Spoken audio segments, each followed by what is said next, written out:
Teraz zaproszę do siebie Anię Jadwigę Orzech, która opowie nam o tym, jak młodzi i technologie spotykają się w Wielkiej Orkiestrze Świątecznej Pomocy. Anna Jadwiga Orzech zajmuje się promocją dobrych idei, a takich nam na pewno trzeba, strateżka i trenerka komunikacji, a także ekspertka prostego języka. Założycielka Instytutu Dobrej Komunikacji, wieloletnia digital marketing managerka i dyrektorka komunikacji Fundacji Wielka Orkiestra Świątecznej Pomocy. Girl Boss, nie wiem, dobrze wymawiam, Girl Boss kolektywu Laska Nebeskie, tak? Czy tutaj może bliżej nam powiesz, czy dobrze powiedziałem, gdzie współpracuje z licznymi organizacjami pozarządowymi i startupami pozytywnego wpływu, razem z zespołem zdobywczyni Protona, 17 nagród w konkursie Złote Spinacze, 3 nagród EFE oraz miecza KTR. Serdecznie zapraszam, ja za chwilę zmienię prezentację i już. Dziękuję bardzo. Tutaj dam Łukaszowi czas na przełączenie się, Łukasz mnie już przedstawił. Opowiem wam trochę o tym, w jaki sposób przez kilkanaście lat pracowaliśmy w Fundacji Wielka Orkiestra Świątecznej Pomocy z grupą wolontariuszy, wolontariuszek, osób, które wspierały nas na co dzień w naszych działaniach komunikacyjnych. I tak naprawdę w naszej tej perspektywie ten program wolontariacki, ten program związany z nowymi technologiami nie był programem, gdzie rozwój kompetencji, rozwój umiejętności cyfrowych był tym ostatecznym wynikiem. Nie chcę mówić o tym, że ci nasi wolontariusze, te osoby, z którymi pracowaliśmy, były narzędziem, ale tak trochę było. My potrzebowaliśmy w pewnym momencie kolejnych osób, kolejnych rąk do pisania, kolejnych głów do wymyślania, ponieważ w naszym zespole komunikacji przestaliśmy mieć tak naprawdę zdolność, przestaliśmy mieć zasoby ludzkie, zasoby czasowe do tego, żeby obsłużyć tą całą machinę komunikacyjną, która zaczęła się tworzyć w internecie, zaczęła się tworzyć w przestrzeniach medialnych. Ja pracowałam w fundacji, bo obecnie w fundacji już nie pracuję, przez kilkanaście lat i kiedy zaczynaliśmy działać, kiedy w sumie nawet już kilkadziesiąt lat temu zaczynaliśmy w ogóle rozmawiać o internecie, to słuchajcie, zdjęcie z naklejką Facebooka było czymś takim wow, przyjechał do nas Facebook, ktoś wysłał nam naklejki Facebooka, bo Facebook dopiero wtedy startował. Na samym początku tak naprawdę jedna osoba była odpowiedzialna za internet, za tą komunikację, która w internecie się dzieje, to jednocześnie była osoba, która była odpowiedzialna za pisanie, ale i za podłączanie maili, za odpowiadanie na maile i to wystarczyło. I tak w pewnym momencie z biegiem czasu się tych narzędzi zaczynało pokazywać coraz więcej, wchodziły kolejne przestrzenie medialne, wchodziły kolejne social media i okazywało się, że my no właśnie potrzebujemy kogoś, kto nam w tym pomoże. A jednak byliśmy nadal organizacją pozarządową, więc nadal te możliwości, które mieliśmy, były ograniczone. Dużą organizacją, znaną organizacją, ale jednak z konkretnymi możliwościami. Więc stwierdziliśmy, że zaczniemy w takim razie szukać osób, które nas mogą w tym wesprzeć, które mogą razem z nami działać i które mogą nam pomóc, żeby tą komunikację w tym internecie obsłużyć. Na początku to była jedna osoba, później były 2 osoby. To jest zdjęcie sprzed 16 lat z festiwalu Woodstock, jeszcze wtedy, z przystanku Woodstock. Dzisiaj ta liczba osób, które razem z nami współpracują, czy też współpracują z zespołem komunikacji, który jest obecnie w fundacji, dochodzi nawet do 60 kilku osób w ciągu tych największych wydarzeń, które obsługujemy. Czyli tak naprawdę tworzymy za pomocą tej naszej grupy wolontariackiej zawodową agencję public relation, agencję mediową, bo na taką agencję nawet nas w Fundacji WOŚP nie byłoby stać, gdybyśmy chcieli ją zatrudnić, a przede wszystkim nie miałaby tych umiejętności i nie miałaby tego serca, które jest nam potrzebne w komunikacji tak trudnego jednak przedsięwzięcia, jakim są finały Wielkiej Orkiestry Świątecznej i jakim są festiwale, które odbywają się co roku. Dlaczego tak naprawdę agencja nie byłaby nam w stanie pomóc? Ponieważ pracowaliśmy z różnymi agencjami. Agencje przychodziły też do nas ze strony naszych partnerów, ze strony naszych sponsorów i to zawsze jest opowiadanie przede wszystkim o tym, jak no właśnie pewne wskaźniki wypełnić, co trzeba zrobić, co marketing w tym momencie mówi o danym narzędziu, na co trzeba zwrócić uwagę. Natomiast my kierowaliśmy się taką zasadą, że my nie powinniśmy tworzyć mediów społecznościowych. My powinniśmy tworzyć społeczność, my powinniśmy tworzyć grupę ludzi, która chce ze sobą rozmawiać, na przykład w tych mediach społecznościowych, która chce rozmawiać ze sobą na forum, bo jeszcze zaczynaliśmy, kiedy fora były bardzo aktywne. Mówiliśmy o tym, że przede wszystkim to, co jest naszym zadaniem, to jest właśnie be social, a nie do social. Naszym zadaniem jest tworzenie takiej przestrzeni, w której ludzie chcą ze sobą rozmawiać. A jeśli chcemy tworzyć taką przestrzeń, w której ludzie chcą ze sobą rozmawiać, to potrzebujemy do tego ludzi, którzy no właśnie tak naprawdę są trochę wyciągnięci z tej drugiej strony, czyli tych ludzi, którzy wiedzą, co znaczy na przykład być tym wolontariuszem, który marznie z puszką, którzy są tym szefem sztabu, który wie, jakie problemy mają szefowie sztabów.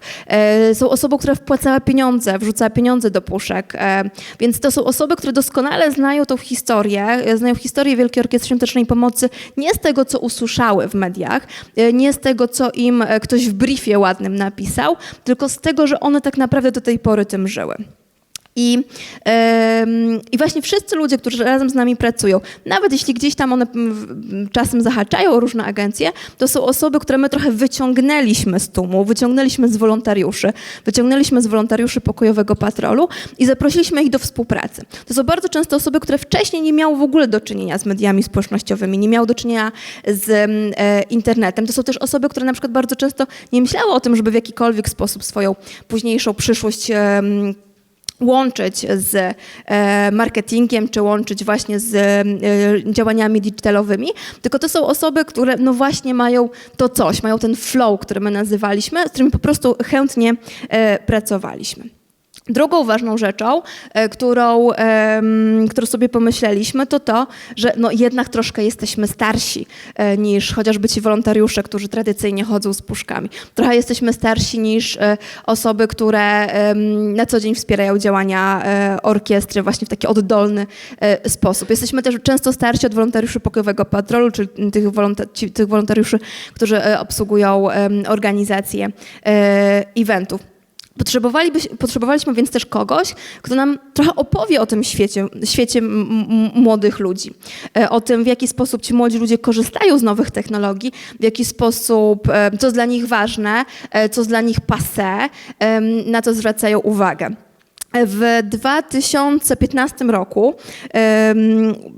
zostało przeprowadzone świetne badanie firmy Fenomen, chyba to była agencja, w której bardzo dużo mówiło się o tym, no właśnie, gdzie są młodzi ludzie. I w 2015 roku już wtedy okazało się, że młodzi ludzie wcale nie są na Facebooku, tylko wtedy dużo się mówiło o tym, że młodzi ludzie uciekają na Twittera.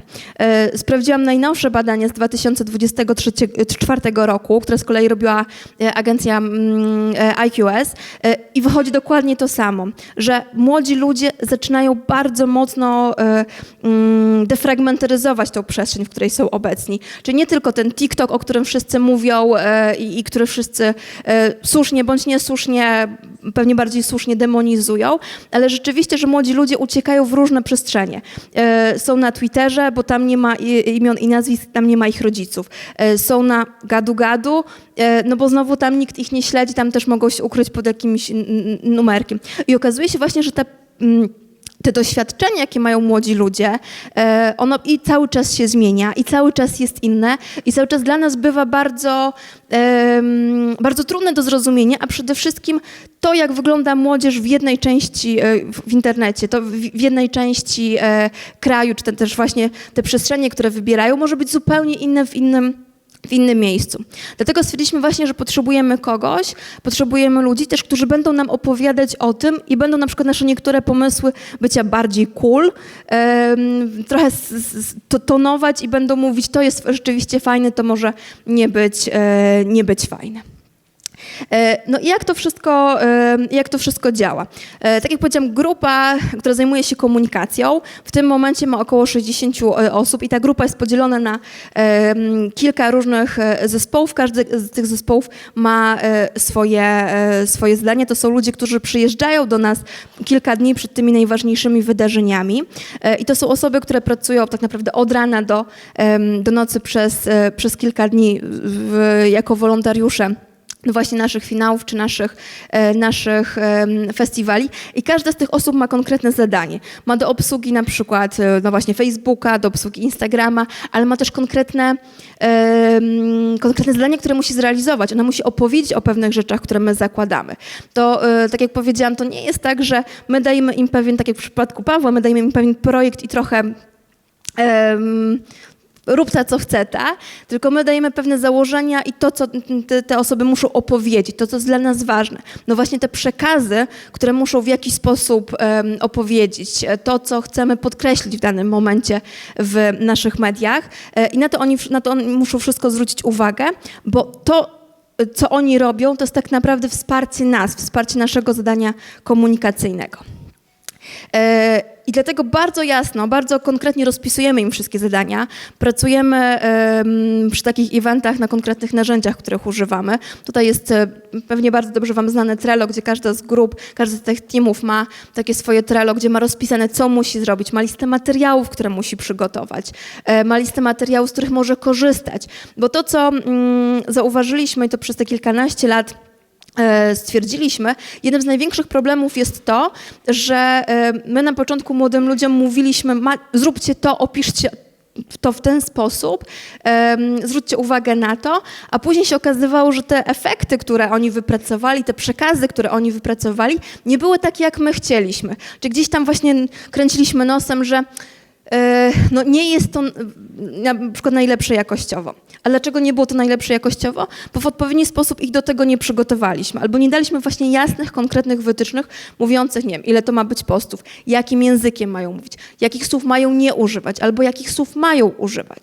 Więc oprócz tego, że te jasne zadania im zawsze dajemy im dużą bazę wiedzy, którą muszą gdzieś sobie przyswoić i to jeśli chodzi o wyzwania, jest jedno z największych wyzwań. Jak znaleźć ten złoty środek, ten kompromis pomiędzy liczbą materiałów, liczbą takiego właśnie know-how, które my dajemy młodym ludziom, żeby to było dla nich wystarczające i zrozumiałe, a żeby z drugiej strony ta liczba tych materiałów ich nie przygniotła. Czyli żeby nie dać im zbyt wiele, bo jeśli damy im zbyt wiele informacji, to tych informacji w ogóle nie przeczytają albo tych informacji w ogóle nie zrozumieją. Szczególnie w dzisiejszym świecie analfabetyzmu funkcjonalnego, który dotyka każdego z nas. I to było jedno z też takich największych wyzwań, największych problemów, jak dać faktycznie tą wiedzę, żeby ona była stosowana i żeby była wykorzystywana w praktyce. Natomiast no właśnie dajemy te konkretne narzędzia, z których korzystamy. To jest Trello, to jest Slack w momentach tych naszych wydarzeń. Też miejsce, żeby nikt inny, żeby te osoby miały konkretną wiedzę, żeby mogły ze sobą dyskutować, mogły się o coś dopytać, ale też nie miały tej całej takiej przestrzeni, która ich rozprasza. Kiedy mamy, nie wiem, finał, prawda, i na Facebooku, jeśli chcielibyśmy w grupach rozmawiać, no to tych wiadomości, postów, które się pojawia, byłoby zbyt dużo i cały czas ta uwaga byłaby gdzieś odwracana i byłaby odrywana. Dlatego na przykład właśnie dla nas te konkretne narzędzia, które są gdzieś obok, są tym dużym pomocnikiem, który pozwala nam utrzymać tę uwagę w jednym miejscu. Natomiast z drugiej strony na co dzień, w tych miesiącach, kiedy my nie pracujemy ze sobą, kiedy po prostu jesteśmy ze sobą, rozmawiamy, po prostu jesteśmy znajomymi, jesteśmy tam, gdzie oni są. I dlatego mamy grupę na Facebooku, zespół ma grupę na Facebooku, gdzie takie informacje w ciągu całego roku wrzuca, no bo znowu teraz nie będziemy zmuszać ich do tego, żeby w ciągu tego całego roku byli w tych naszych przestrzeniach, bo tam nam jest wygodniej. I mnie jest tam wygodniej w ciągu całego roku, więc jesteśmy tam, gdzie oni stwierdzili, że chcą, żeby tą komunikację prowadzić. To, co było dla nas ważne, tworząc tą grupę i tworząc tą grupę właśnie przez te kilkanaście lat, to myślenie o tym, jak ją stworzyć, ale też jak o niej mówić i jak ją utrzymywać. Bo znowu ci wolontariusze są dla nas dlatego istotni, że to są ludzie, którzy już pewne umiejętności mają już pewne doświadczenia po poprzednich wydarzeniach i pewnych finałach. Więc to, co jest dla nas ważne, to, żeby rotacja tych ludzi była jak najmniejsza. Żeby zawsze był dopływ świeżej krwi, ale jednocześnie, żeby jak najwięcej osób w tej grupie zostawało. Żeby jak najwięcej osób w tej grupie było i dzieliło się swoim doświadczeniem, właśnie żeby to zaangażowanie, tą motywację, o której też mówił Paweł przez cały czas, żeby ona była na wysokim poziomie, bo jeśli oni odejdą, no to dla nas to jest kolejny czas, kolejna energia, żeby nowych ludzi wyszkolić, żeby nowych ludzi nauczyć, w jaki sposób pracować. Dlatego zaczęliśmy szukać, jak te różne grupy wolontariackie funkcjonują i trochę stwierdziliśmy, że trzeba wyjść poza własną bańkę. Stwierdziliśmy, że wolontariat i współpraca z wolontariuszami i to, jak też w tamtym czasie opowieści o tym, jak współpracować z wolontariuszami, nie są wystarczające dla nas, a przede wszystkim one gdzieś są takie bardzo często takie upupiające tych młodych ludzi. I stwierdziliśmy, że narzędzia, z których my chcemy korzystać, to powinny być narzędzia totalnie komercyjne, totalnie związane z biznesem, a nie ze światem NGO-sów. Dlatego zaczęliśmy dużo czytać o tym, o tym, czym jest employer branding, w jaki sposób w działach HR utrzymuje się no właśnie motywację, w jaki sposób utrzymuje się zaangażowanie, bo stwierdziliśmy to też, że my musimy stworzyć też, z jednej strony my jako ta grupa tworzymy PR, tworzymy wizerunek Fundacji Wielka Orkiestra Świątecznej Pomocy, ale to znaczy, że też my musimy stworzyć wizerunek tej naszej grupy. My musimy tym ludziom dać no właśnie to poczucie, że to, co robią, jest fajne. To, że inni trochę im zazdroszczą, że robią takie, a nie inne rzeczy. Że to, że oni mogą się później pochwalić, że pracowali w dziale komunikacji Fundacji Wielka Orkiestra Świątecznej Pomocy, da im przepustkę na przykład do innych wymarzonych ich prac albo do różnych przestrzeni. Zaczęliśmy no właśnie traktować trochę tą naszą grupę jak taką, może powiedzieć, małą korporację. I tutaj Paweł i Łukasz zresztą mówili o tych wskaźnikach, KPI-ach i na początku no właśnie wszystko to było taką trochę wolną amerykanką, ale stwierdziliśmy, że nie. Że jeśli to ma się dobrze działać i to ma dobrze wyglądać i to ma funkcjonować, to trzeba myśleć o tych wskaźnikach, trzeba myśleć o tych liczbach. Tylko nie liczbach, tak jak to zwykle mamy w grantach do czynienia, prawda, że później robimy wszystko, cokolwiek, żeby te liczby zrealizować, tylko liczby, które faktycznie nam powiedzą, czy my robimy coś dobrze, czy my robimy coś źle. Czy mamy więcej czytelników, czy mamy więcej obserwujących, gdzie ci ludzie przechodzą pomiędzy różnymi przestrzeniami i na przykład wprowadziliśmy taką funkcję w naszym zespole osoby odpowiedzialnej za analitykę. Osoby, która przez cały czas, przez całe wydarzenie obserwuje wszystkie nasze media społecznościowe, ale obserwuje właśnie Google Analyticsa, który sprawdza ruch na stronie, która obserwuje narzędzia związane z analityką mediów społecznościowych i wyciąga wnioski i mówi tym osobom, które na danych odcinkach pracują, to robiłeś fajnie i tutaj to się cieszy dużym zainteresowaniem. Zobacz, to są te konkretne liczby, które o tym mówią. Nie, bo to mi się podoba, tylko zobacz, jak to rzeczywiście wygląda w praktyce. Zobacz, co możesz wyciągnąć z tego, jak to możesz wykorzystać na przyszłość. Więc takie w pewnym momencie zaczęliśmy naprawdę myśleć o tym, o tej naszym zespole, tej naszej grupie, jak o takim małym dziale w firmie, dziale w korporacji. Na początku, jak pojawiło się słowo KPI, to wolontariusze, niektórzy złapali się za głowę, bo im się naprawdę zaczęło to bardzo kojarzyć z korporacją, ale okazało się po pewnym czasie myślenie o tym właśnie, o tych zadaniach, jako o zadaniach rzeczywiście odpowiedzialnych, bo tutaj my oczywiście mamy miejsce i mamy przestrzeń na próbowanie, natomiast no my nie mamy miejsca na porażkę tak naprawdę. My nie mamy miejsca na to, żeby to się nie udało. Bo jeśli im się to nie uda, jeśli im to nie wyjdzie, to tak naprawdę to nie jest problem pojedynczej osoby, tylko jest problem całej komunikacji całej dużej organizacji, która, nie ukrywajmy, jest na medialnym świeczniku. I okazało się, że to się sprawdziło, że to, że zaczęliśmy mówić o tym naprawdę w sposób poważny, w sposób zawodowy, też sprawiło, że to podejście do tych tematów zaczęło być bardziej poważne i bardziej odpowiedzialne. I te właśnie liczby, to myślenie o tym i sprawdzanie, jak to działa, ale też dużo rozmów o tym, dlaczego to robimy, dlaczego w taki sposób to robimy, okazuje się, że ma ogromne znaczenie, szczególnie wśród młodych ludzi. Z jednej strony mamy no właśnie taki psychologiczny efekt lepszy od przeciętnego, gdzie każdy z nas, a młodzi ludzie mam wrażenie szczególnie myślą, no przecież ja jestem odporna na te wszystkie marketingowe bzdury, albo no przecież ja tak tego nie robię, więc na pewno nikt inny też w ten sposób tego nie robi. Okazało się, że to ma właśnie znaczenie, bo ci młodzi ludzie bardzo często mówili, nie, powinniśmy to robić w ten sposób, bo ja się na tym znam. Właśnie znowu tego, co Piotr mówił, prawda? Młodzi ludzie często myślą, że są bardziej doświadczeni medialnie, mają większe doświadczenie, natomiast często no właśnie te kompetencje cyfrowe albo te kompetencje społeczne związane z używaniem nowych technologii zupełnie gdzieś się rozmijają z rzeczywistością.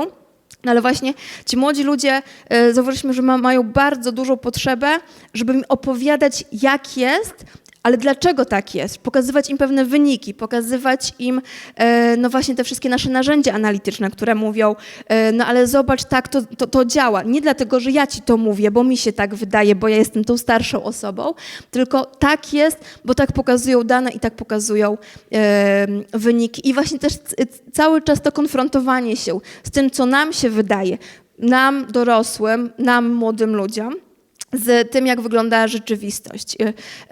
I też właśnie z tą świadomością, że to, co dzisiaj jest aktualne, może nie być aktualne za 2 lata.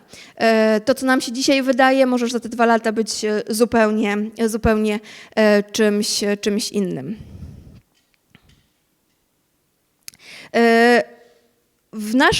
W naszej przestrzeni i w naszej grupie to, co jest ważne, to, że my z jednej strony rozmawiamy o narzędziach, o mediach społecznościowych, ale to, co nam się bardzo mocno sprawdziło, to, że my bierzemy odpowiedzialność za innych. Odpowiedzialność za innych, za osoby, które są po tej drugiej stronie komputerów, bo komputerów, aplikacji, przestrzeni medialnych, w których rozmawiamy. Bo to, co jest dla nas ważne, to, że nasza komunikacja ma służyć wolontariuszom, sztabowcom, osobom, które są u nas na wydarzeniach. Więc to, co my komunikujemy, musi mieć znaczenie. To nie może być medialny bełkot, to nie może być taki marketingowy gaworzenie, bajdurzenie, tylko po to, żeby coś powiedzieć, tylko to, co my mówimy w tych mediach społecznościowych, musi w jakiś sposób pomóc. Pomóc szybciej dojechać, na przykład na festiwal, mieć pewność, że ktoś się nami zaopiekuje, jeśli coś się nam zadzieje w czasie wydarzenia, odpowiedzieć na pytania, nie wiem, gdzie mogę odebrać puszkę albo do jakiego sztabu mogę się zgłosić. Ale też ta odpowiedzialność za innych to jest też odpowiedzialność w naszym zespole.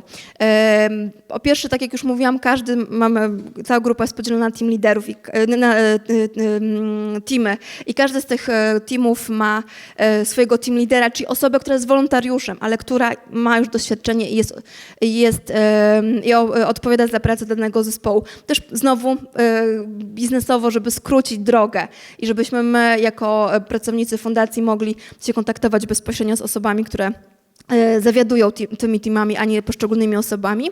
Ale z drugiej strony mamy też takich trochę, można powiedzieć, tutorów, czyli osoby, które wprowadzają te zupełnie nowe osoby w świat całej grupy, w świat całej rzeczywistości, które nie tylko opowiadają o tym, jak to działa, jak to technicznie działa, ale przede wszystkim pokazują, jak to technicznie działa, ale pokazują właśnie,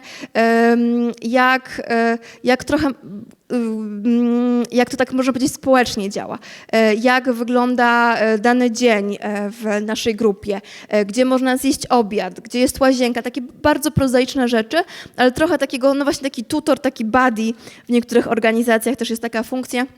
Osoby, która po prostu odpowiada za dobre samopoczucie nowych osób. Po to, żeby no właśnie w tym natłoku dużej liczby informacji, różnych zadań, był zawsze ktoś, kto się tobą zaopiekuje. I dzięki temu no właśnie to myślenie i ten strach przed nowymi wyzwaniami, który jest trochę mniejszy. Dzięki temu, że jest właśnie ktoś, komu się mogę zawsze wygadać w tym trudniejszym momencie, a tych momentów trudnych, wierzcie mi, w życiu naszej grupy jest bardzo, bardzo dużo. Tutaj już o tym mentoringu rówieśniczym Paweł opowiadał i to jest coś, na co my bardzo mocno stawiamy, ponieważ my co roku 2 razy do roku wyjeżdżamy na takie szkolenia, na których rozmawiamy o tym, jak pracujemy, wymieniamy się informacjami, dzielimy się wiedzą.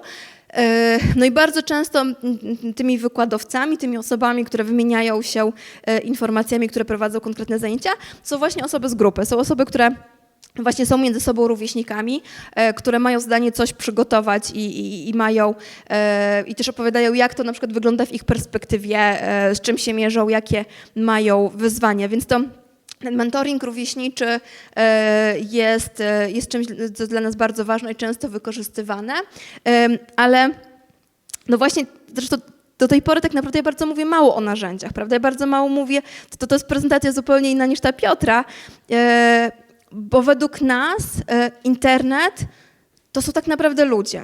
Komunikacja w internecie, promocja w internecie to są te umiejętności, kompetencje społeczne tak naprawdę. Ta druga część medialna to jest tylko narzędzie, którym my się kontaktujemy z ludźmi, za pomocą którego my przekazujemy informacje. To, co jest najważniejsze i według mnie tworzeniu tych kompetencji medialnych, w obsługiwaniu medialnym wydarzeń, w działaniach marketingowych, komunikacyjnych, PR-owych, wszystkich innych, to jest to, żeby zrozumieć, że po tej drugiej stronie są ludzie. I z tymi ludźmi my musimy rozmawiać. I tych ludzi my przede wszystkim musimy zrozumieć i chcieć zrozumieć. Tutaj wracamy znowu do tego, prawda, be social, don't social. Dlatego bardzo często na tych naszych spotkaniach my rozmawialiśmy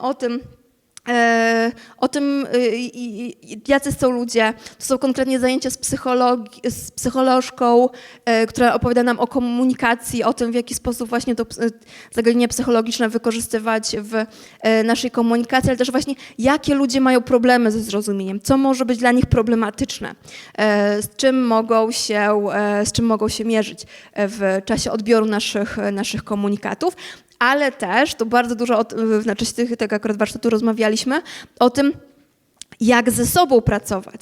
Bo to, co nam w pewnym momencie wyszło, że my z jednej strony stwierdziliśmy, że chcemy mieć ten zasób ludzki, tych wolontariuszy, którzy będą nam pomagać, no ale to są też ludzie, więc to jest tak, że nagle się okazało, że to jest taki duży system zależności, że z jednej strony my mamy ludzi, którzy pomagają nam docierać do innych ludzi siedzących po drugiej stronie komputera, ale w pewnym momencie się okazało, że my musimy jeszcze zwrócić uwagę na to, jak ci ludzie między sobą pracują. I że to też nie jest tylko rozdanie tych zadań i przygotowanie ich do tego, ale zobaczenie właśnie, jak wygląda ta cała machina, która się pomiędzy nimi odbywa. W jaki sposób my możemy im pomóc się lepiej komunikować, w jaki sposób my możemy pomóc im do siebie nawzajem dotrzeć. Znowu biorąc pod uwagę to, że to są ludzie z różnych miejscowości, że to są najczęściej ludzie młodzi, ale nie tylko, bo w naszej grupie najstarsza osoba miała 70 lat, najmłodsza miała 17. Więc znowu tu mamy tą przepaść też bardzo często lokacyjną, wiedzową, ale też właśnie geograficzną, i wiekową, więc to było też dla nas bardzo ważne, że to znowu, że my nie tylko mamy ich uczyć tego, jak używać tego Facebooka, Twittera, Google Analyticsa, tylko my nagle musimy myśleć o tym, w jaki sposób my musimy im pomóc się komunikować ze sobą, w jaki sposób oni mają ze sobą rozmawiać. I to się okazało bardzo często większym problemem niż nauczenie ich konkretnych narzędzi.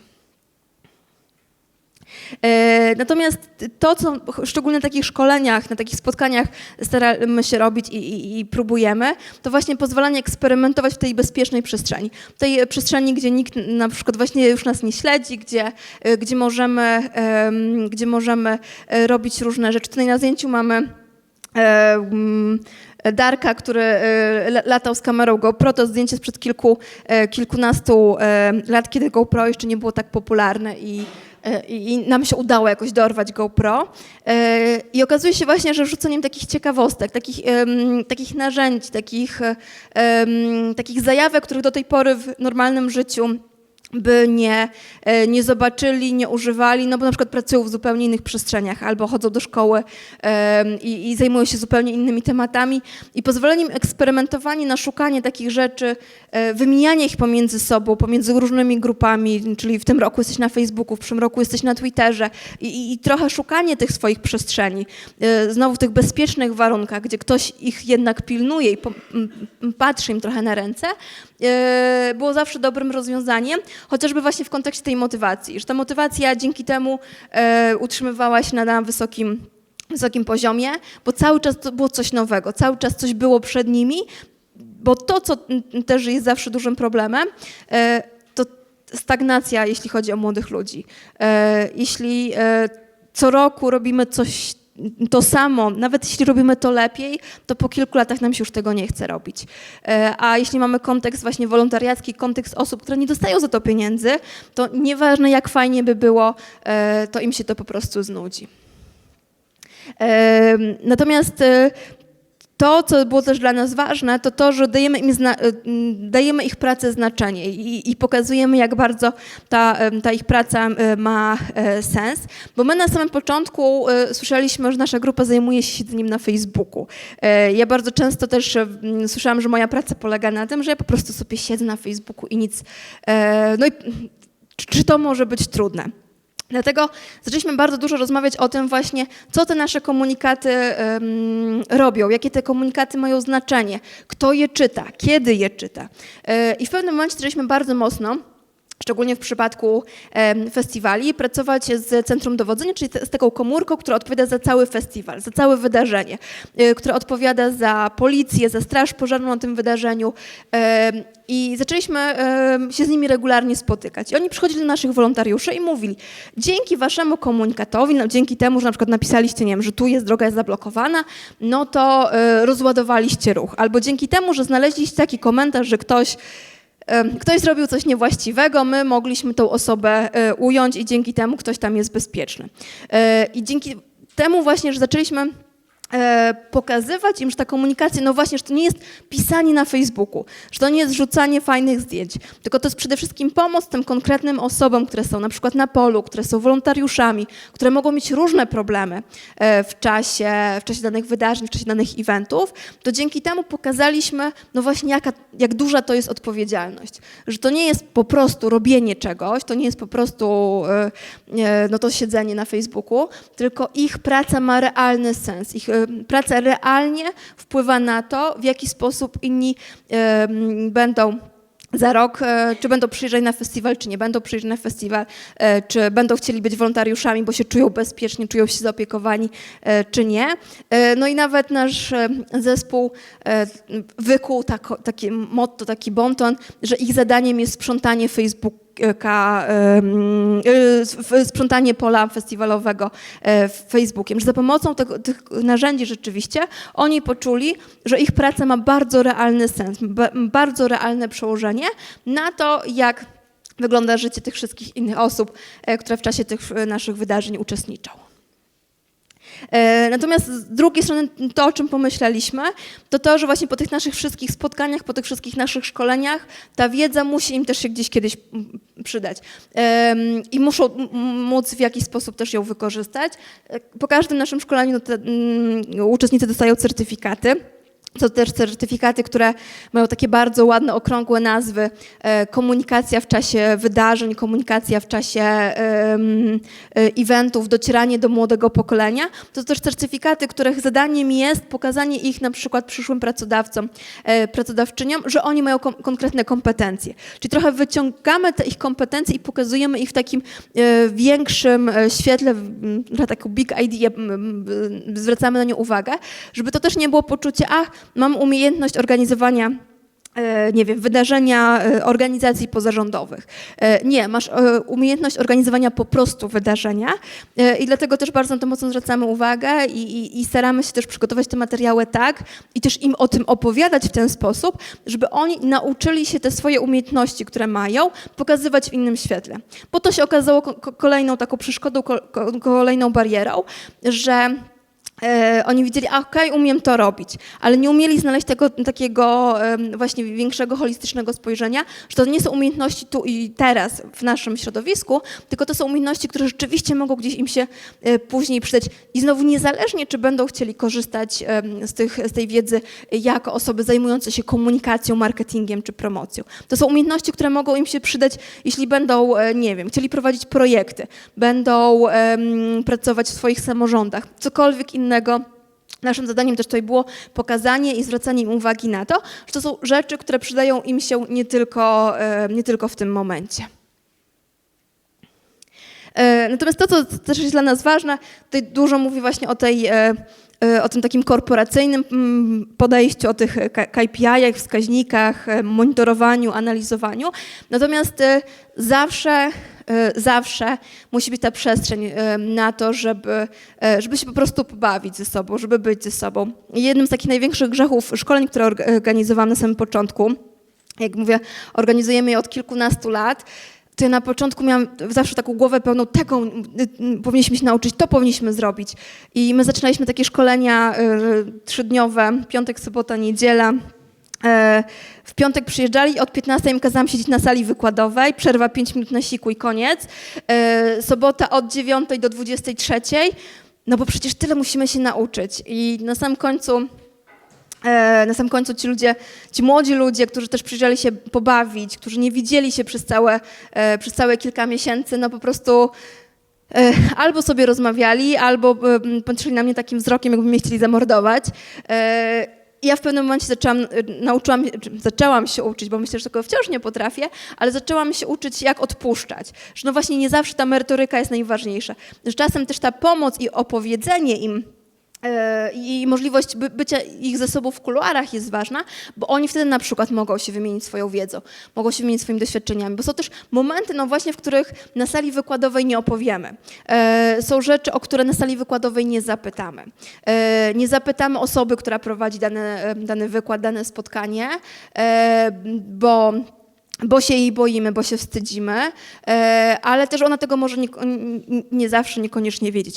Więc po pierwsze zaczęliśmy robić więcej przestrzeni na to, żeby ci ludzie mogli być ze sobą i żeby po prostu mogli ze sobą rozmawiać, ale zwróciliśmy też uwagę na takie spotkania 1 na 1 i taką przestrzeń, gdzie różne osoby z różnych zespołów, zajmujące się różnymi tematami, po prostu w danym momencie przez godzinę na przykład były w jednym miejscu i kto chciał, to mógł do nich podejść, z nimi porozmawiać na jakikolwiek temat bez wcześniejszego jakiegoś anonsowania się, po to właśnie, żeby też była ta przestrzeń na to, żeby w prywatnych warunkach, intymnych warunkach opowiedzieć o sytuacjach, które są trudne, o sytuacjach, których nie rozumiemy, zadać pytanie, które czasem się wstydzimy zapytać. No bo znowu trzeba pamiętać o tym, że młode osoby bardzo często są dużo bardziej wrażliwe i dużo częściej boją się pytać o to, czegoś nie wiedzą, szczególnie jeśli to dotyczy nowych technologii, bo przecież wszyscy im wmawiamy, że no właśnie oni się urodzili z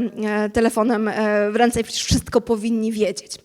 A tak nie do końca musi być. No i to jest właśnie zdjęcie z innego z naszych szkoleń, gdzie stwierdziliśmy, że jedną z takich części przestrzeni będzie tor przeszkód i to jest na tym torze przeszkód, oczywiście on musiał być też w jakiś sposób połączony z naszą pracą i to jest zdjęcie, gdzie niby jedna osoba robi kawę dziennikarzowi w czasie wydarzenia i musi jak najszybciej mu tą kawę przynieść, żeby tej kawy nie rozlać. No i okazuje się właśnie, że to jest bardzo ciekawe, że w kontekście kompetencji medialnych ćwiczenia fizyczne były tym, co potrafiło nam naprawdę najczęściej dostarczyć fajnej wiedzy i fajnej motywacji.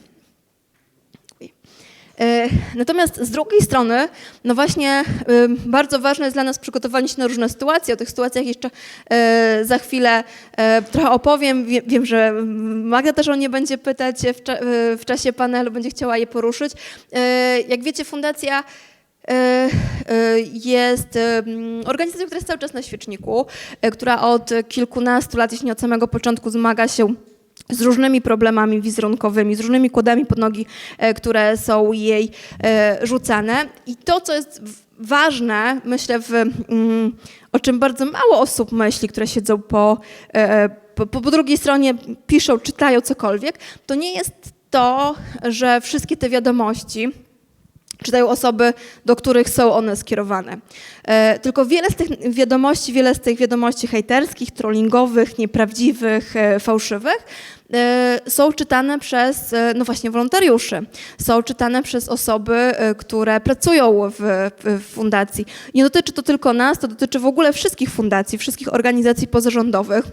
Zresztą są badania, które pokazują, że po wybuchu pełnoskalowej wojny w Ukrainie, jak wiele osób, które odpowiadają za komunikację organizacji pozarządowych, które wspierały uchodźców z Ukrainy, jak wiele tych osób doznało wypalenia po prostu zawodowego, bo z jakim wielkim hejtem się musieli mierzyć. Osoby znowu, które siedzą na Facebooku i wrzucają posty. Natomiast ile złych rzeczy musiało przeczytać. No i tak samo jest w naszym przypadku. Jeśli śledzicie przekazy medialne, wiecie, jakie wiadomości w ostatnich dniach, tygodniach dostaje Jurek, ale nie jest to odosobniony przypadek. To się dzieje od kilkunastu lat i gros tych wiadomości czytają właśnie nasi wolontariusze, nasze wolontariuszki. I znowu to jest kolejny problem. Jak ich na to przygotować? Jak z nimi o tym rozmawiać? Jak im w tym wszystkim pomóc? Jednym z takich rozwiązań, które zrobiliśmy, to są symulacje, czyli to są takie no właśnie ćwiczenia, kiedy udajemy, ktoś jest właśnie tymi hejterami, ktoś jest trudnymi dziennikarzami, ktoś robi gdzieś nam pod górkę, a nasz zespół po prostu siedzi i ma zadanie, no właśnie w takich bezpiecznych, laboratoryjnych, eksperymentalnych warunkach odpowiedzieć na to, poradzić sobie z tym. I przygotować właśnie na różne takie sytuacje. W czasie eventów, jeśli pracowaliście w eventach, to wiecie, że bardzo często w eventach to jest wykorzystywane narzędzie, właśnie się organizuje różnego rodzaju symulacje, co można zrobić w sytuacjach krytycznych, bo te sytuacje krytyczne w czasie eventów mogą być bardzo różne, warto się na nie przygotować, bo na przykład nikt nie myśli o tym, że największym problemem w czasie eventu, jak myślicie, jak mamy duży event, mamy dużą konferencję, festiwal, co jest największym problemem tak naprawdę, który się może zdarzyć?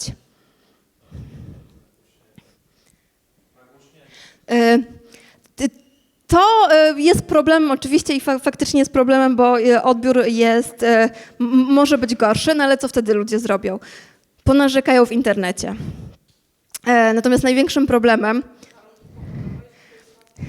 warunki pogodowe jak najbardziej i tutaj Opener się wiele razy przekonał o tym, że to jest duży problem, co zresztą jest też problemem i jak na takie rzeczy, jak na takie wiadomości odpowiadać, bo nie wiem, czy wiecie, Opener bardzo często blokuje swoje komentarze, kiedy dzieje się coś. Fałszywy alarm, tak jak najbardziej, ale to da się sprawdzić, czy to jest fałszywy, czy nie jest fałszywy, szczególnie jeśli się pracuje ze służbami. Największym problemem na wydarzeniu jest nieświeże jedzenie, czyli najczęściej zatrute, czy nawet nie tyle zatrute, to po prostu, nie wiem, zepsute kiełbaski. Bo jeśli mamy zatrute jedzenie, nieświeża wędlina, to co się dzieje wtedy? Ludzie biegną do łazienki. Łazienek na wydarzeniach zawsze jest ograniczona liczba. Jak mamy zbyt duże potrzeby na zbyt małe zasoby, no to najczęściej takie wydarzenie zostaje zamknięte. No właśnie, nagłośnienie, fałszywy alarm, warunki pogodowe, a tutaj mamy zatrute kiełbaski, prawda? I tak się wydaje, że ten problem to taki bardzo trywialny, a to jest tak naprawdę jeden z największych problemów, który może być dla nas problemem, bo też uczestnicy będą odczuwać skutki tego jeszcze przez długi czas. No i właśnie, więc jak się przygotować na takie niezapowiedziane wydarzenia, niezapowiedziane sytuacje, jak sobie z nimi poradzić? Więc właśnie dlatego bardzo często takie symulacje staraliśmy się robić, żeby robić burzę mózgów. Co jeszcze może się wydarzyć? Co jeszcze może być problemem, który może się nam pojawić na naszej drodze? No i na pewno to jest tak, że to, co staramy się kultywować, to jak najwięcej fajnych wspomnień. Bo tak jak mówię, to jest bardzo trudna praca. To te szkolenia, o których mówię, o których zaczęło o 9, kończą o 23, tak przez 3 dni, to jest jedno. Ale praca na wydarzeniu też wygląda w ten sposób, że ludzie przychodzą o 9 rano do kontenera, wychodzą bardzo późno, i tylko dlatego, że muszą, ale bardzo często dlatego, że chcą, że widzą, ile jest jeszcze rzeczy do zrobienia, ile jest jeszcze wiadomości do odpowiedzenia, ile jeszcze trzeba sytuacji ogarnąć, więc staram się jak najwięcej takich super wspomnień i super możliwości robić, kultywować. Tu jest na samym środku Kasia Sokołowska, pewnie kojarzycie z TVN-u, która była na Akademii Sztuk Przepięknych na jednym z poprzednich festiwali Poland Rock. I Kasia była gościnią spotkania, w którym opowiadała o swojej pracy. I w pewnym momencie w czasie tego wydarzenia stwierdziła, że Woś ma bardzo fajną komunikację, ona chciałaby poznać osoby, które zajmują się tą komunikacją. No i zjechała, jeśli byście kiedyś na Poland Rocku, to wiecie, że pomiędzy sceną a Akademią Sztuk Przepięknych tej przestrzeni jest trochę, więc trzeba dojechać. No i Kasia Sokołowska stwierdziła, że ona przyjdzie odwiedzić ten zespół, który zajmuje się komunikacją. Wyobraźcie sobie to właśnie takie osoby, które mają 16, 17, 18 lat, ale pochodzą z różnych części Polski, z mniejszych również miejscowości, które widzą taką panią z telewizji, która wchodzi i się z nimi wita i mówi, że w ogóle robicie super pracę. I to są rzeczy, które naprawdę fajnie zostają w pamięci, na które do tej pory wywołują gdzieś nas uśmiech. To są też takie sytuacje, gdzie stwierdziliśmy, Fundacja przez jakiś czas prowadziła eliminację do Poland Rocku w różnych miejscach Polski, ale również w czeskiej Pradze. I stwierdziliśmy, no dlaczego by nie zabrać tam naszych wolontariuszy, tych najbardziej zaangażowanych wolontariuszy. No i to jest zdjęcie właśnie z Pragi, z naszymi wolontariuszami, gdzie na tych eliminacjach byliśmy. I właśnie za każdym razem szukamy też takich momentów, żeby jak najwięcej im dać. Czy też takich właśnie rzeczy, które oni zapamiętają. Nie tylko tych umiejętności, nie tylko tej twardej wiedzy, nie tylko tych certyfikatów, ale przede wszystkim właśnie tych emocji, tych sposobności, których nie będzie nigdzie indziej, które im się nigdzie indziej nie zdarzą. My jako orkiestra mamy taką możliwość i mamy taką sposobność, natomiast zawsze to jest też tak, że my tego szukamy, że wymyślamy, co mogłoby być ciekawego, co moglibyśmy jeszcze dla nich zrobić, żeby właśnie te dobre rzeczy zostały w ich głowach. No bo są też sytuacje bardziej trudne, za które musimy wziąć też odpowiedzialność, bo to jest odpowiedzialność za pracę w trudnych warunkach. Chociażby nasz festiwal, który organizowaliśmy w czasie pandemii, który był bardzo problematycznym wydarzeniem, też z tego musieliśmy się przygotować na niego, jak zapewnić bezpieczną pracę naszych wolontariuszy. Ale też tą sytuację pewnie też wszyscy Państwo pamiętacie. Ja do tej pory pamiętam minę naszego wolontariusza, który odpowiada za monitoring internetu, bo jedną z funkcji, którą mamy w zespole w naszej grupie jest monitoring internetu. Zanim ja usłyszałam na słuchawce od osób odpowiedzialnych za bezpieczeństwo, co się stało wtedy w Gdańsku, to nasz monitoring internetu już to zdążył wychwycić, już to zdążył przeczytać. Ja pamiętam tego 20-latka, który przeczytał jakiegoś tweeta, zobaczył filmik, bardzo wrażliwą osobę. I jak w takiej sytuacji z nią o tym porozmawiać? Jak w takiej sytuacji jednocześnie dbać o komunikację całego zespołu, zadbać o dobrostan całego zespołu, ale też zadbać o dobrostan tych wszystkich, którzy znowu siedzą po drugiej stronie komputera. I to jest jeden z największych problemów, że my z jednej strony musimy myśleć o tym, co my komunikujemy i kto to przeczyta. Z drugiej strony musimy dbać o ten dobrostan naszych wolontariuszy, osób odpowiedzialnych za komunikację w zespole.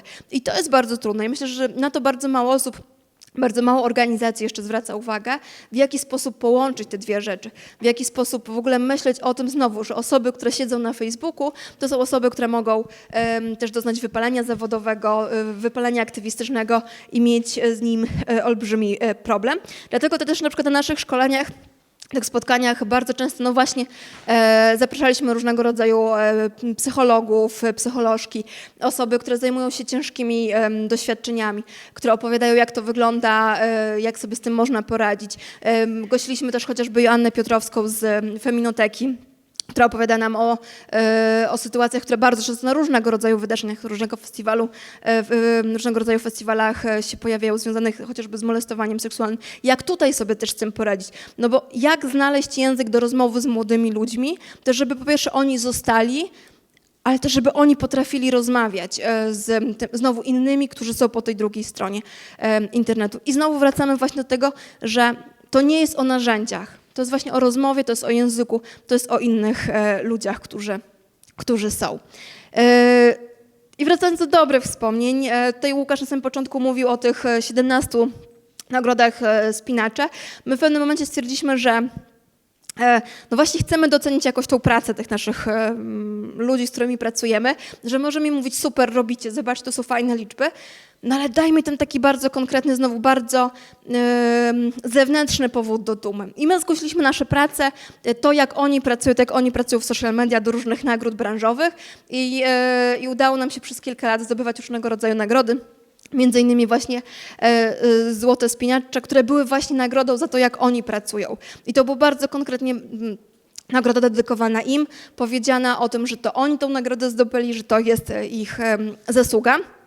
Bo znowu, oni wiedzą, że my ich kochamy, że są dla nas ważni, natomiast to właśnie ta zewnętrzna gratyfikacja było czymś, co dla wielu z nich było bardzo ważne. Natomiast to, co jest jednak problematyczne i z czym ja przez wiele lat się mierzyłam, to znowu, że nic nie jest wieczne. To są młodzi ludzie, którzy cały czas szukają nowych możliwości i szukają nowych sposobności. I jedną z takich właśnie, my możemy ich motywować, możemy szukać tych rzeczy, które będą sprawiać, że oni się nie będą aż tak szybko nudzić. Natomiast chyba to jest właśnie lekcja dla nas, dla osób odpowiedzialnych za współpracę z młodymi ludźmi do odrobienia, jak pozwolić im wyfrunąć z tego gniazda, jak też z nimi się rozstać, w jaki sposób pozwolić im odejść i szukać nowych przestrzeni i też nie brać tego do siebie i gdzieś nie rozpamiętywać tego, no bo jednak właśnie pamiętając, że to są młodzi ludzie i oni zawsze gdzieś będą odchodzić. Natomiast no właśnie pamiętać, że to jednak są wolontariusze, że to nie są osoby zatrudnione w naszej organizacji, to nie są osoby, którym my płacimy, że z jednej strony musimy dbać o to, i znaleźć też ten znowu kompromis pomiędzy wymaganiem a odpuszczaniem. Pomiędzy też dawaniem im możliwość do eksperymentowania, ale pilnowaniem tego, co robią, bo znowu to ich praca wpływa na bardzo wiele przestrzeni. I pamiętać o tym właśnie, że to jednak są wolontariusze, ale też czasem tylko wolontariusze. I to jest, myślę, że to jest jedna z większych nauk, których się przez te kilkanaście lat nauczyłam i myślę, że cały czas próbuję się nauczyć, w jaki sposób właśnie znaleźć ten kompromis pomiędzy wszystkimi naszymi działaniami. Nie dawać za dużo umiejętności, wiedzy, obowiązków, ale też nie dawać za mało tych umiejętności, tych wiedzy, tych obowiązków. Jak znaleźć ten kompromis w całej tej naszej pracy, którą mamy przed sobą. Ja bardzo Wam dziękuję. Za chwilę jeszcze będziemy dyskutować. Tutaj już były groźby ze strony Magdy. Jeśli z kolei chcielibyście się ze mną skontaktować, to zapraszam na LinkedIna. Znajdziecie mnie tam jako Anna Jadwiga Orzech i tam myślę, że najłatwiej ze mną tak naprawdę złapać kontakt i porozmawiać. Ja oddaję mikrofon